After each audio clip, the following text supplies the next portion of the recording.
fall down the stairs, making a lot of noise on the way down. They both put their ears to the door. The tool chest finally lands on the bottom, pushing the door off its hinges and into the wall with Harry and Marv still on the other side. Their faces are completely smushed. They managed to push the door off of them.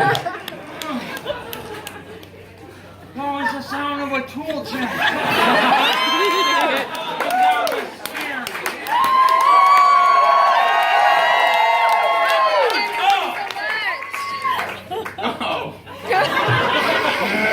Kevin runs through a doorway up to the roof and throws the kerosene-covered rope over the edge. He looks down, and he is afraid to climb, but he must climb down anyway. 10 years over there! Harry and Marv